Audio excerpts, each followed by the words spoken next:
Bonjour et bienvenue sur Isobourse. Vendredi 15 octobre 2021, l'indice CAC 40 a terminé la semaine sur une hausse hebdomadaire de 2,55% à 6727 points, portant son gain à 21,2% depuis le début d'année 2021. Alors sans exception, les principaux indices américains et français, toutes capitalisations boursières confondues, ont clôturé la semaine dans le vert, la plus forte hausse hebdomadaire revenant au baromètre des grandes valeurs de la Bourse de Paris. L'indice CAC 40 évolue au sein d'une tendance haussière de moyen terme depuis le croisement des courbes de pression isobourse 5 et 20 mois validées en début d'année 2021. À court terme, la courbe de pression isobourse 5 semaines a entamé son redressement en direction de la courbe 20 semaines. Alors cela constitue un premier pas positif vers une fin de consolidation, mais je précise que seul le croisement haussier des deux courbes marquera le début de la reprise court terme. Dans l'ensemble, et comme je le rappelle depuis plusieurs mois maintenant, les bourses de Paris et de Wall Street sont toujours bien orientées à moyen terme. Alors que la première quinzaine d'octobre 2021 vient de se terminer, nous constatons que des signaux de renforcement sont en train de prendre forme sur certains indices, notamment sur les catégories des petites et moyennes valeurs.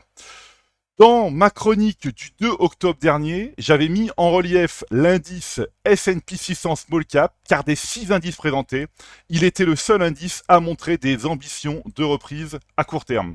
Alors, à moyen terme, le baromètre des petites valeurs US reste inscrit au sein d'une tendance haussière depuis le croisement des courbes de pression isobourse 5 et 20 mois validé en novembre 2020. À court terme, maintenant, l'indice S&P 600 Small Cap vient de terminer la semaine sur un croisement haussier des courbes de pression isobourse 5 et 20 semaines. Il s'agit d'un événement positif qui apporte de l'eau au moulin d'un début de reprise généralisée à court terme. Passons maintenant aux actions françaises. L'analyse des valeurs du SBF 120 montre que le marché parisien est en train de s'extirper de sa phase de consolidation. En effet, après une phase d'indécision où nous constations que le nombre d'actions haussières s'effritait, le vert est en train de regagner du terrain avec plus de 60% de valeur haussière à moyen terme. En sélectionnant le filtre conservé, il est facile et rapide de déterminer les valeurs qui sont toujours bien orientées à moyen terme. Alors cette semaine, le groupe minier et métallurgique Eramet a terminé parmi les plus fortes hausses du SBF 120 avec un gain hebdomadaire de près de 20%.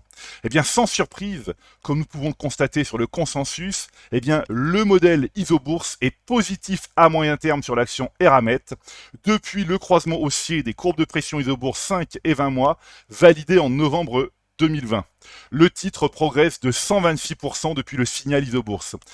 Contrairement à une trop grande majorité d'investisseurs, les utilisateurs du logiciel Isobourse savent que la rigueur et la patience sont les clés de la réussite en bourse.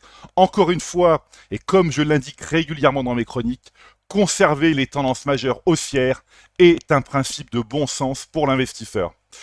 Voilà, c'est maintenant à vous de faire le point de vos valeurs en portefeuille avec Isobourse. Je vous donne rendez-vous pour ma prochaine chronique et d'ici là, restez avec nous sur Isobourse.